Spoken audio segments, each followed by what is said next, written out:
Hi guys, and welcome to Hands Only CPR. In this video, we're going to learn how to perform another CPR method.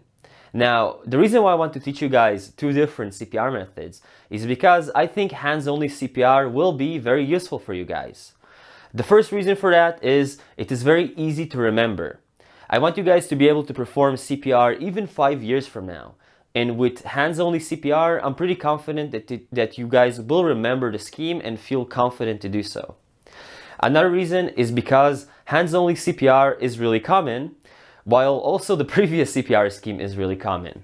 And I don't want you guys to get confused into why are these people learning that you should check pulse while these people are learning that you should check breathing? Why am I learning that you should perform mouth-to-mouth while others are learning that you shouldn't?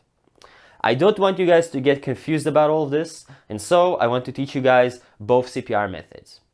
And lastly, if I'm being honest, performing mouth-to-mouth on a stranger can be pretty disgusting, especially if he has puke in his mouth. By teaching you guys both CPR methods, you guys can feel confident that you will know what to do and you will be able to perform CPR even in disgusting situations. You will still feel comfortable. So those are the reasons why I want to teach you hands-only CPR. However, you should know that there are some limitations for this CPR method. The first one is that it is only applicable for heart problems. So the thing about CPR is that in children and babies, if we need to perform CPR, in most cases, it is not because of heart problems, but it is because of breathing problems. And in situations where we're doing this because of breathing problems, mouth-to-mouth is extremely important. And so, the first limitation is that hands-only CPR is only applicable on adults.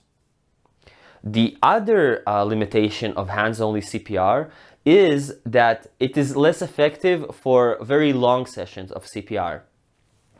At the end of the day, our body obviously has oxygen.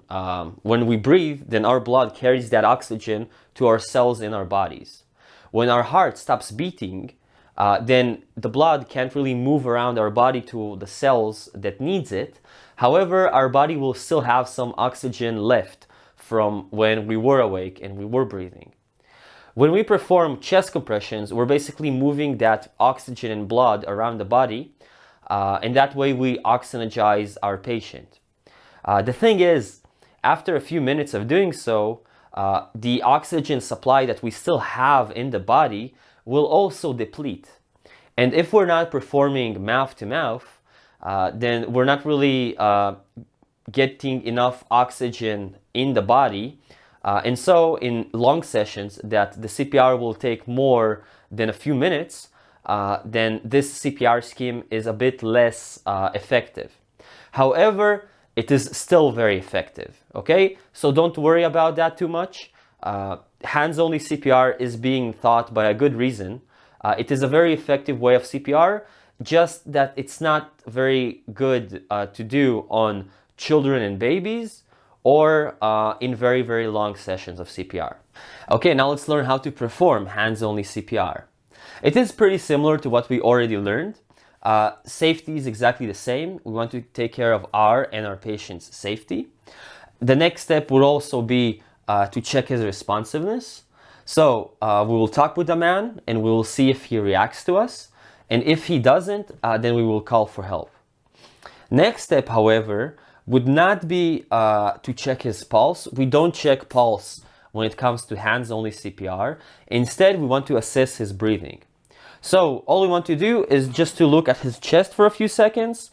If we want to be very thorough, we can also put our ear on his mouth and just check for a few seconds to see if our patient is breathing. We should do this for a maximum amount of 10 seconds. Okay, so you can take your time and do this for 10 seconds. However, if you did this for 5 seconds and he didn't breathe, that's good enough for us. That means that we should perform chest compressions. So if our patient is breathing and everything is fine, well, then that means that he's just passed out and everything is perfect. However, if our patient is not breathing, we go to the next step of performing chest compressions. Now, the thing about hands-only CPR is that we don't perform mouth to mouth, we don't open and clear the airway. All we want to do is to perform chest compressions. So as soon as we got to this situation, we want to start to perform the compressions and we don't want to stop doing them, okay? So let me show you how the full hands-only CPR scheme looks like.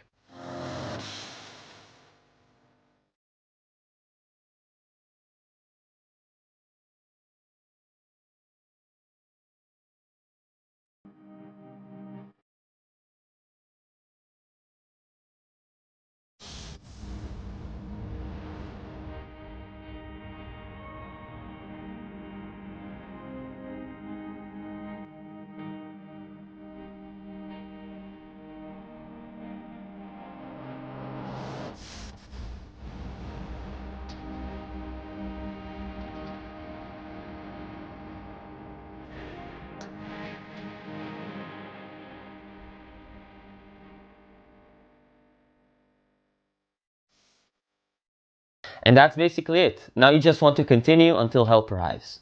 Now you can use some of your knowledge from the previous CPR scheme, like you can stop every 2 minutes and check if his pulse is back. You can switch with a partner after 2 minutes to not get tired. And you can make sure that another person is holding his airway open while you perform this. But generally, these are all recommendations. Hands-only CPR is very simple, and all you need to remember is to check his breathing, and if he's not breathing, start performing chest compressions. That is it for hands-only CPR. That is how you perform it. I hope you enjoyed, and I'll see you in the next one.